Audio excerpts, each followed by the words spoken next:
Shanti Shanti Shanti. Hari Om.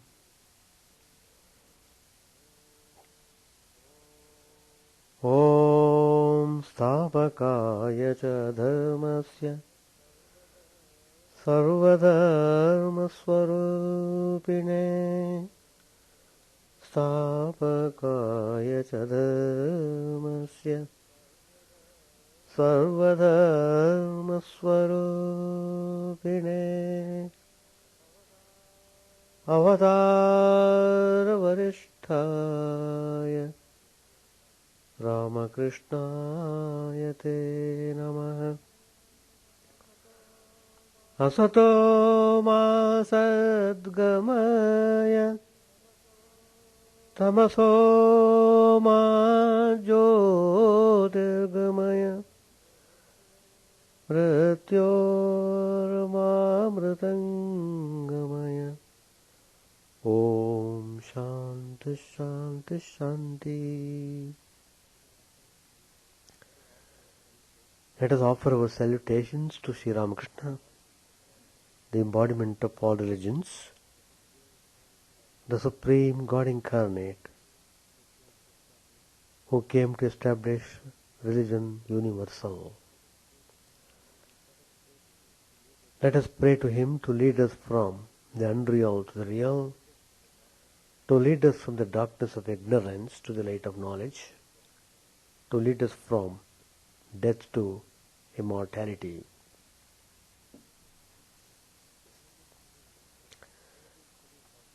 We have been studying Gospel of Sri Ramakrishna. Today's topic I have chosen, single-minded devotion.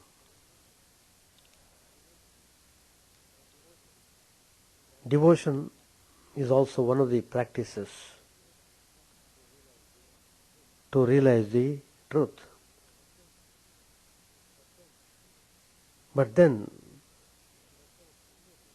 we must know clearly what type of devotion we should cherish in our hearts. Every step from the beginning is very important till the end. Sri Ramakrishna practiced devotion and did get the vision of Divine Mother Kali. His wholeheartedness in devotion is a model to us how to cultivate proper devotion. So, Sri Ramakrishna tells from his experience what is bhakti. He says, bhakti is single-minded devotion to God. And he gives the example. It is like the devotion of a chaste wife who feels for her husband.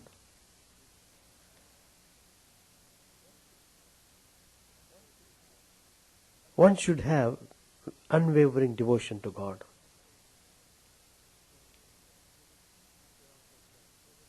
Sri Ramakrishna said, there is a thing called nishtha. Nishtha means single-minded devotion. He gives the example of Hanuman, who was noted for unswerving devotion. He was supremely devoted to Sri Ramchandra. And Sri Rama was highly pleased by his devotion.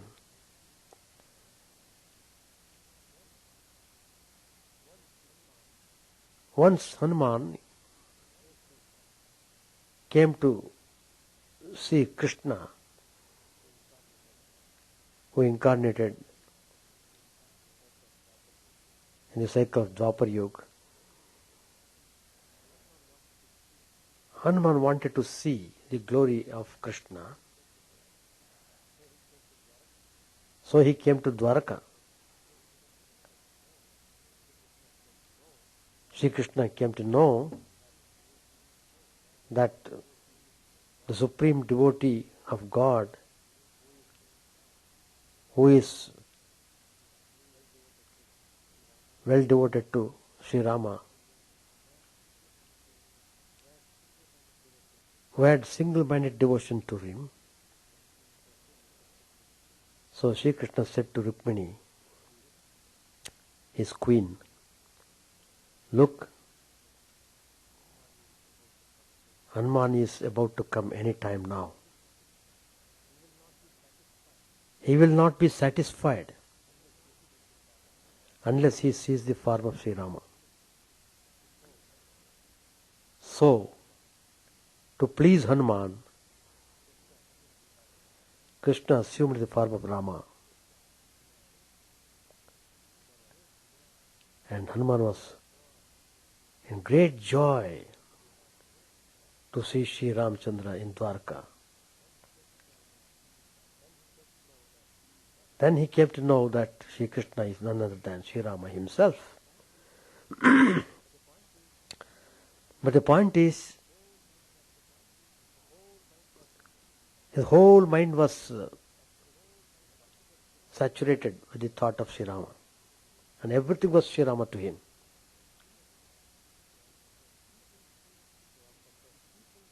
Sri Ramakrishna said, if people feel sincere longing,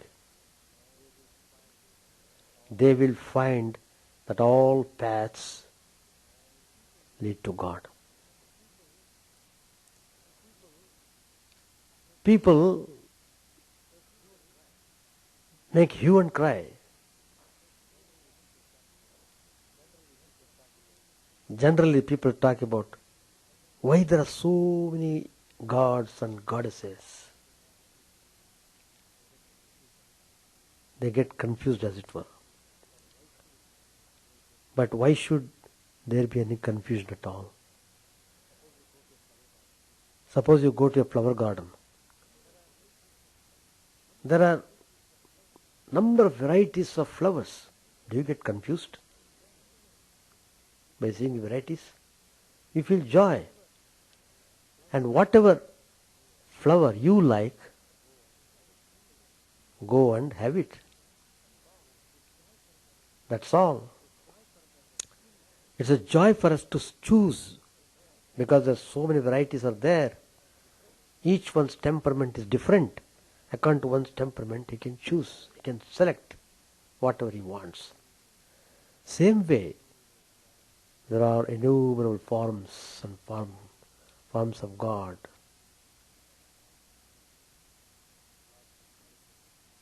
Gods and goddesses are plenty. You select whomsoever god or goddess you want to cherish devotion. That's all.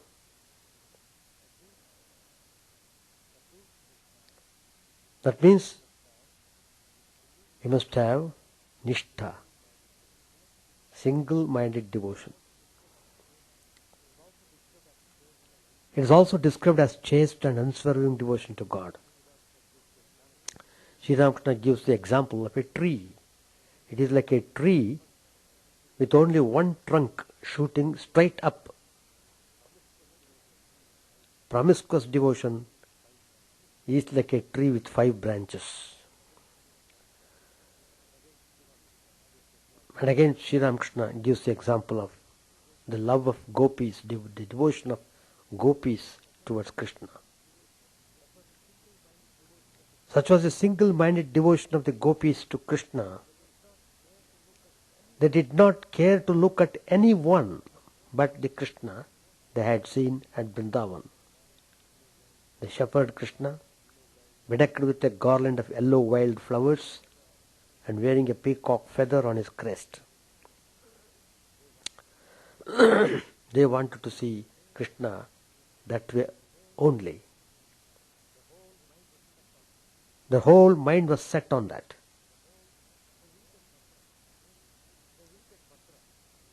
They visited Mathura.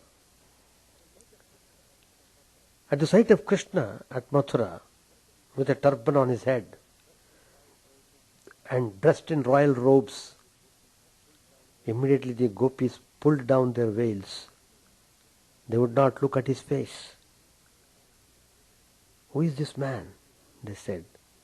Should we violate our chaste love for Krishna by talking to him? The devotion of the wife to her husband is also an instance of unswerving love. She feeds her brothers-in-law as well and looks after their comforts. But she has a special relationship with her husband.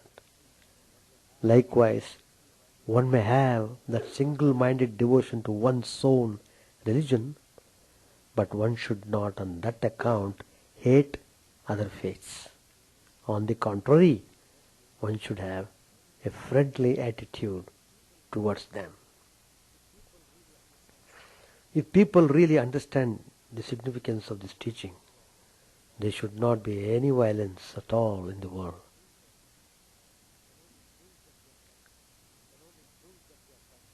Then only it proves that we are practicing religion in a right way.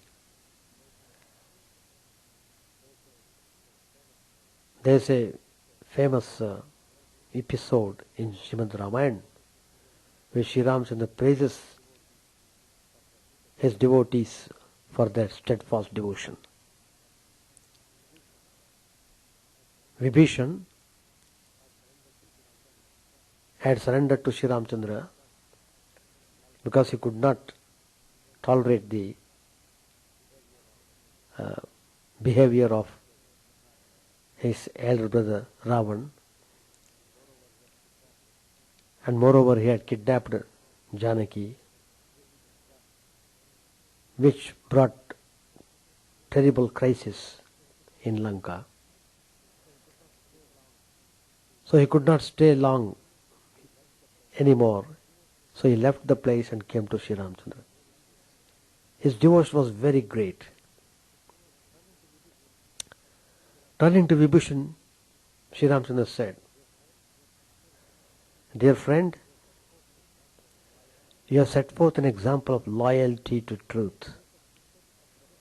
In face of immense adversity, against all odds, you stood behind me. As an acknowledgement of your steadfastness and devotion, I would like you to take the throne of Lanka. Rule the kingdom with honesty, justice, simplicity, and fear of God. May you and your people prosper ever hereafter. Immediately Vibhishana said, O Lord, a devotee has no value for the riches, wealth, wine, and woman. Let me serve your holy feet. Please don't burden me with this duty of a king. When Vibhishana said like this, Sri Ramchandra pacified the upsurge of these noble thoughts and said to Vibhishan, No, you are the fit person to rule your people. They have already suffered a lot. Moreover, let me show to the world through you that my devotee can be rewarded both with love and material comfort. You will have best of both the worlds.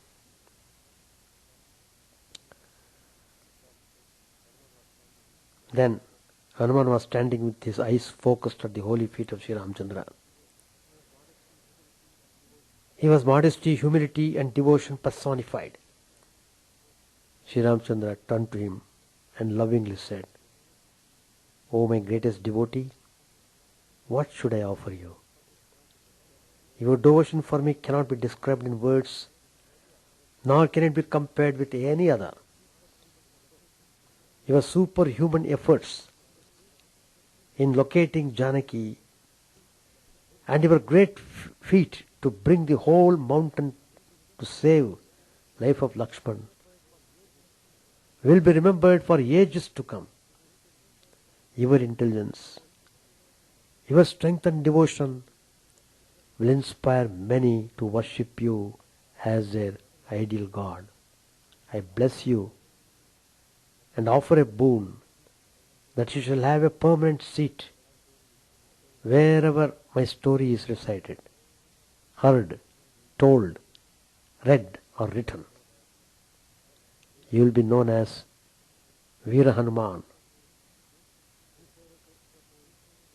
Whosoever takes your name, seeks your help, prays for assistance, whosoever remembers you in distress or difficulty or calamity, that person with your blessings will become free from the trouble.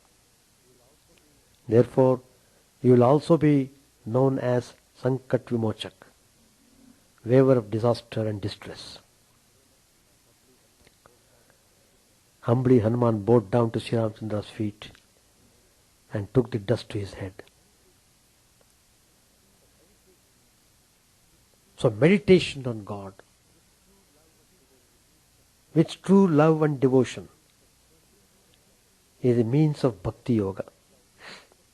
It has been pointed out that Kunti's exceptional devotion to Lord Krishna was strengthened because of the affliction and distress she experienced in her life.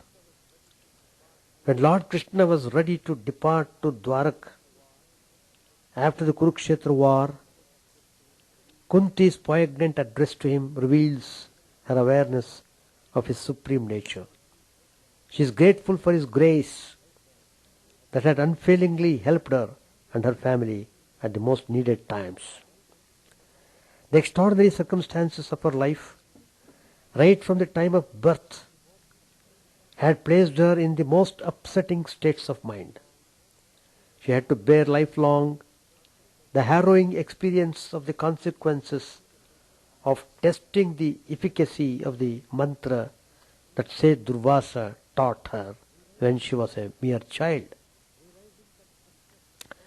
Realizing that distress and trauma had helped to focus her meditation on him, she sought from Lord Krishna nothing else except the unique privilege of always thinking about him, and wished to be in the midst of difficulties, as this would be a ploy for her to meditate on him. Devotion inheres in a variety of people and manifests as different types. Child Dhruva's devotion was initiated when the natural desire for the child to sit on the father's lap was denied. On the advice of his mother, Dhruva decided to seek none else but the Supreme Being, meditating on the Lord and chanting the sacred Dvadash mantra, Om Namo Bhagavate Vasudevaya, instructed by Sayyid Narad. This little child performed a severe penance for 6 months with single-minded devotion. When he was able to visualize the image of the Lord within his consciousness, it was then that the Lord appeared before the child, gently stroked him with the conch to impart the supreme wisdom, and granted him his wish, besides offering him an everlasting supreme status. We even point out to the stars in the sky, Dhruva Nakshatra, one particular star ever shining on the north side. It is named Dhruva. So what is important along with single-minded devotion is sincerity in devotion. Bhakti defies description and definition. The hallmark of devotion is true yearning for the Lord. It is indeed the fact that saints deemed as avatar purushas, who show by example the path of bhakti and are able to transfer this unique experience to others, are really great. This is the best gift to mankind, and one for that is far more precious than what education, wealth or status can confer. The life story of Saint Tukaram illustrates the force of resolute devotion and the intensity of bhakti strain that helped him to rise above the pulse of worldly life. His devotional songs are an invaluable contribution to Marathi spiritual literature. His Abhangas reveal the great inner struggle he had to undergo and also provide an insight into his devotion that led him through the different stages of God realization. The unshakable faith in God's grace and single-minded devotion helped him face the challenges of life and attain inner purity. It was this faith and tremendous devotion that prompted complete self-surrender and enabled him to visualize God's presence everywhere and in everything. He was convinced that one had to renounce the material world if one had to seek the spiritual life. This renunciation had to be an inner one and did not need any outward display. The more he realized the grace of God, the more he understood the meaninglessness of the human ego. Such is his humility that he clearly sees his unworthiness pitted against God's greatness and grace. Since it is God who knows the true bhakta, and since he alone can kindle true devotion, his fervent prayer to the Lord is to grant him an unhindered and unending flow of devotion to him. This saint was able to experience God's compassion, and realizing that God is ever ready to extend his compassion to one and all, he urges people to follow the path of devotion.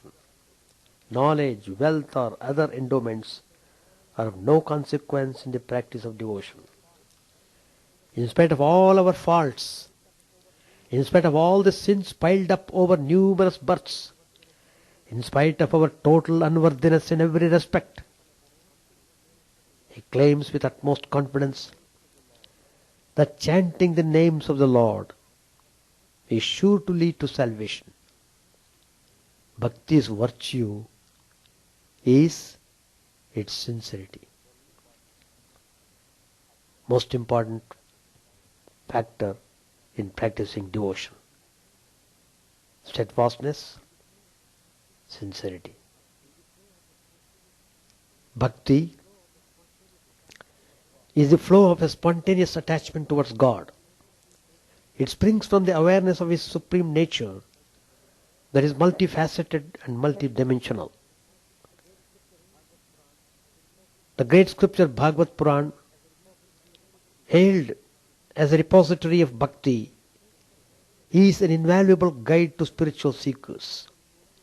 It serves as a pointer to them by highlighting the path of devotion as a sure route to salvation. The scripture reveals many subtle truths about the Supreme Being, and especially his compassionate nature towards one and all. By listening to expositions of this text, wherein the salient features of devotion and dharma are revealed with experiential clarity, one realizes that devotion towards the Lord has to be cultivated, has to be nurtured, and has to be practiced as a way of life. Such is his greatness that even the common people not exposed to intellectual attainments can attain salvation by following the path of devotion. The example of the total devotion of the simple-minded gopis that brought them into close union with the Supreme Being is proof enough in this regard. Great seers and sages have attained the Lord either through severe penance or intuitive perception or scholarship. But whatever path one pursues in this spiritual quest, it is of utmost importance that one is steeped in an overwhelming feeling of love towards God. A philosopher or a scholar may be well versed in the Upanishads, able to quote extensively from the texts and eloquent in expounding its intricate truths, and yet fail in his spiritual quest if he does not feel the power of devotion within himself. So, jnana alone is inadequate. Likewise, practice of karma yoga without devotion to the Lord does not lead to liberation. Hence, bhakti is integral to both the paths, jnana or karma. This path of devotion is efficacious because while it readily offers solace to the troubled souls, it can be practiced by anyone regardless of status, birth, gender, education or any other qualification, in keeping with the individual seeker's penchant and competence. It is especially suitable in the age of Kali, that is modern age, where there is marked prevalence of unhappiness caused due to ignorance or disease or too much of materialism. One has to learn how to imbibe love and respect towards God to gain peace of mind. The lives of saints stand testimony to the truth that faith in God draws sustenance from the intuitive power of cognizance that transcends the bounds of reason. Among the galaxy of saints in the Shaivite tradition, who have inspired, influenced, and fostered the spiritual growth through their lives and fervent outpourings in Tamil hymns, the saint poet Karaikal Ammayar personifies the essence of jnana and bhakti. Born in a high-principled business family, she grew up with innate spiritual leanings towards the devotees of Shiva. Her love for Lord Shiva blossomed into unflinching, single-minded devotion and kindled in her a spirit of renunciation that sought nothing else but union with the Lord. The life story of this saint devotee is exceptional in that when she prayed to Lord Shiva to rid her of her corporal body and wished to spend her life in devotion to him, the Lord granted her wish. She continued to tread the earth with the emaciated form, composing devotional hymns of excellence. Her claim that in whatever form or figure one worships the Lord, in that same form or figure he shows grace, reflects her staunch belief in the Lord's response to true devotion. True devotion, that's important. It is a misconception to believe that the Lord is inaccessible and is in a remote place. He has always been revealing himself to the saints and seers who place implicit faith and devotion in him. In her songs she affirms that the Lord, who is the world's primordial cause, is ready to appear in the hearts of his devotees as light or jnana, since he is easily moved by genuine devotion. A sincere, true, total and unselfish love to God is essential. Pursuing the path of pure devotion can help individuals overcome the desire for worldly gains and gradually realize the ultimate purpose of life. Because of its intrinsic quality to forge a link between people, love is a powerful value-adding force in human existence. And but for it, individuals would live in isolation. Devotion is an extreme form of love. Just as love makes life meaningful, devotion to the Supreme Being that makes one realize the purpose of life and strive to attain it. The Supreme Being is the inner essence of all created beings, animate as well as inanimate. Though it is absolutely essential to recognize the truth of this Vedanta tenet, It is not that easy for ordinary human beings. One needs tremendous determination and painstaking effort even to get a smattering of this knowledge. It was after many years of rigorous practice that Sri Ramakrishna was able to see God and commune with Him as a friend or a disciple. Sri Ramakrishna's teachings emphasize the role of the mind in this effort. For apart from the need to condition and fortify it against distractions, it has to be a continuous exercise. The difficulty level in this sadhana is such that even successful attempts cannot guarantee a long-term victory, stressing the need to engage at it with persistence. Sri Ramakrishna's life teaches by example the dictum that patient doggedness alone pays, and in the end can win rich spiritual benefits. Despite being fortunate and realizing and experiencing God in many ways, Sri Ramakrishna had to practice meditation and concentration throughout his life to maintain the spiritual level he had attained. Knowledge of God should become the focus for meditation. Visualizing His form and dwelling on His compassionate and impartial nature can become a source of inspiration. One has to develop single-minded attention during meditation and get engrossed in it, just as the audience gets absorbed in a stage play once it begins and insulates itself against outside forces that can divert attention.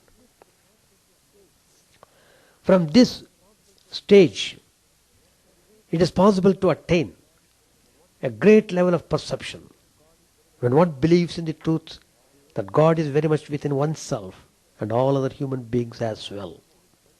To be able to see God in everyone and everywhere and alert to His ever vigilant and all-knowing magnificence is a unique and extremely significant experience.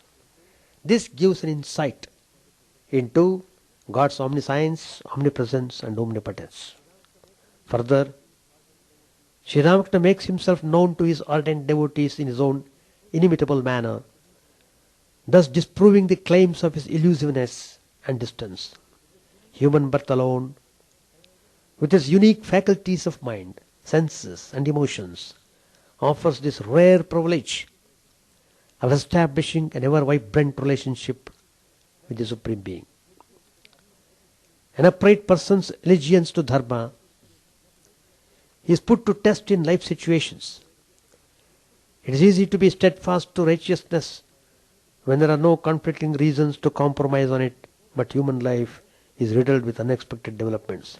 And hence, even the most resolute advocate of Dharma has to be vigilant if he wants to be faithful to it. The Ramayana portrays this truth through the character of Dashrath. When he was on the horns of a dilemma at sage Vishwamitra's request to send Rama with him to protect his sacrifice from the Rakshasas which were disrupting it. When Vishwamitra visited Ayodhya, Dashrath welcomed him ceremoniously with great joy that such a renowned sage had chosen to grace his kingdom. The king was magnanimous at heart and celebrated for his righteousness, which can be seen from the fact that the Lord chose to be born as his son. Dashrath, without even waiting for the sage to express the purpose of his visit, told him on his own accord, "O sage, I consider your advent precisely as welcome as securing nectar in one's own hands. You are deserving of every service from me and have called at my door through my good luck.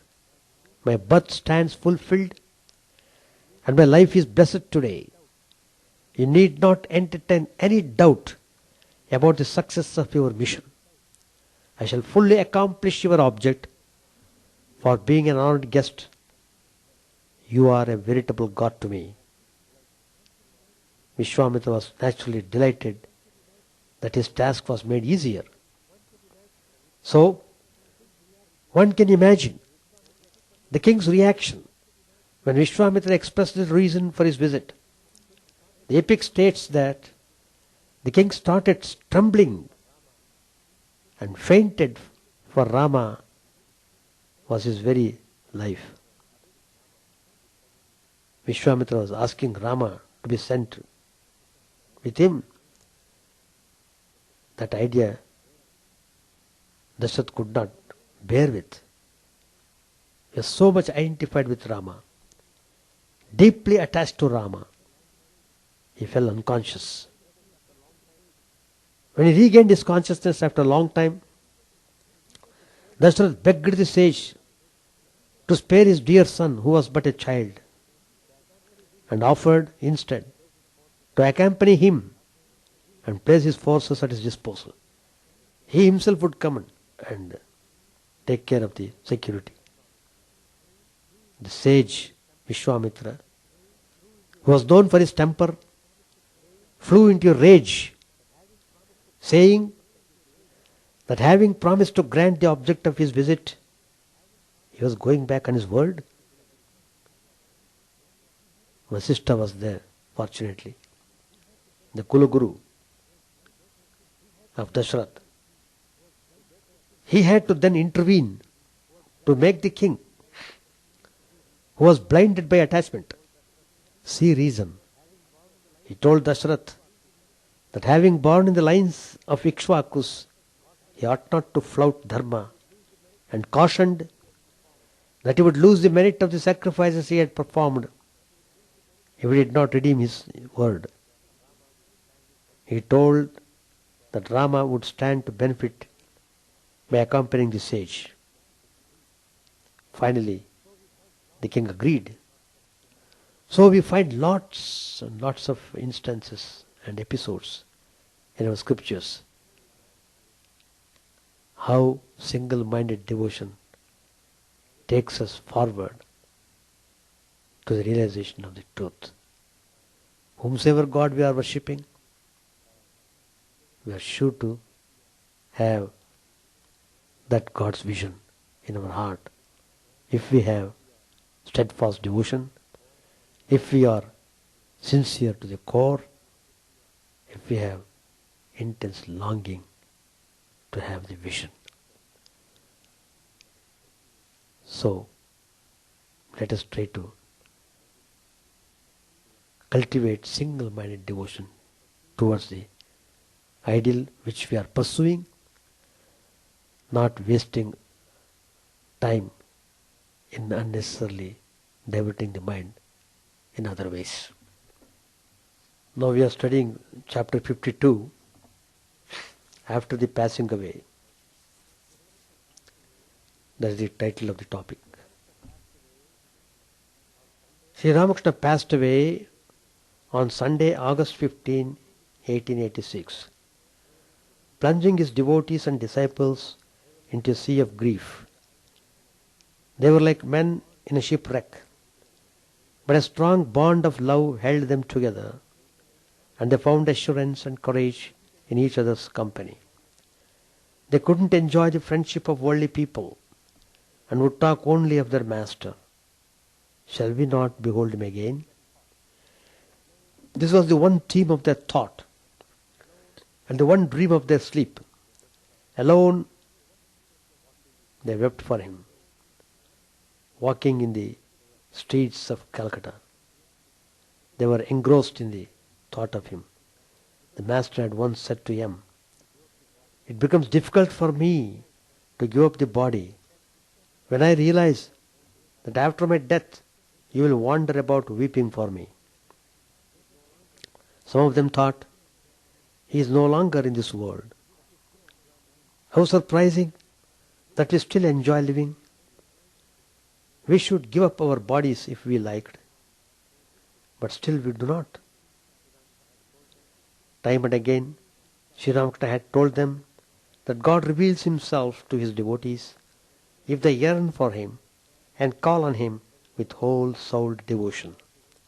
He had assured them that God listens to the prayer of a sincere heart.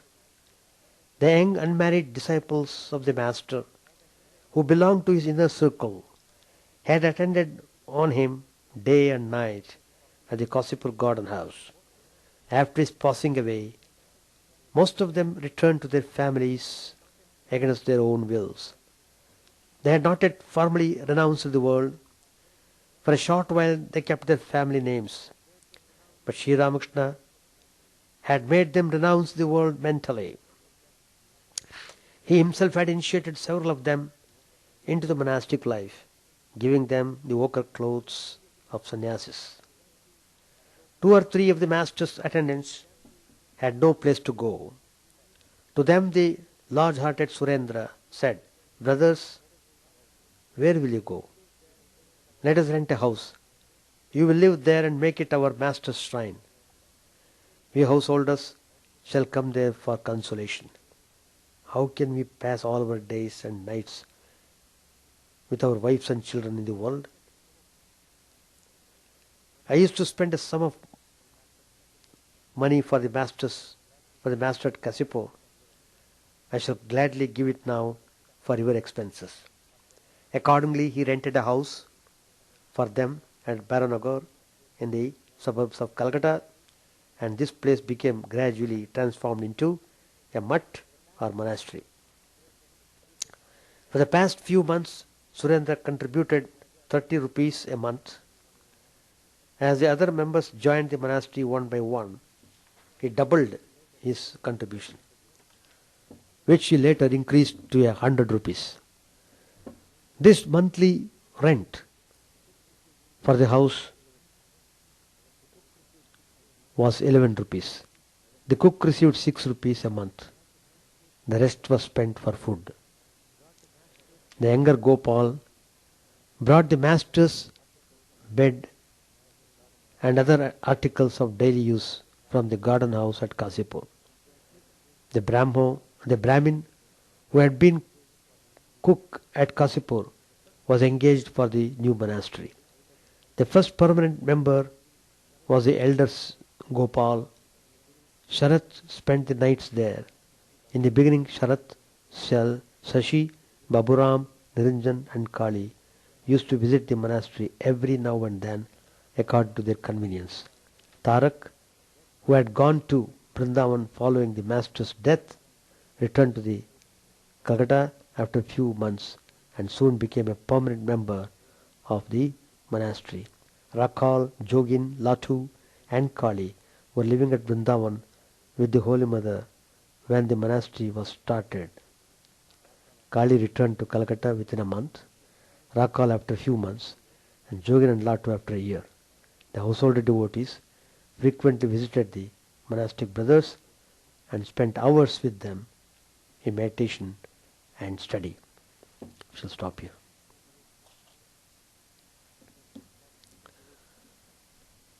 So let us practice true devotion. Everything becomes easy. Chant the name of the Lord and His glory unceasingly, that the mirror of the heart may be wiped clean and quench that mighty forest fire, worldly lust, raging furiously within. O name, stream down in moonlight on the lotus heart, opening its cup to knowledge of thyself, O self, drowned deep in the waves of His bliss, tasting His nectar at every step, bathing in His name that bath for weary souls. Various are thy names, O Lord, in each and every name thy power resides. No times are set, no rites are needful for chanting of thy name.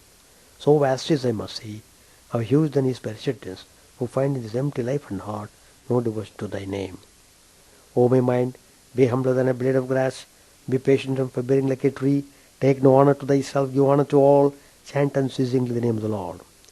O Lord and soul of the universe, mine is no prayer for wealth or retinue, the playthings of lust or the toys of fame, as many times as I may be reborn.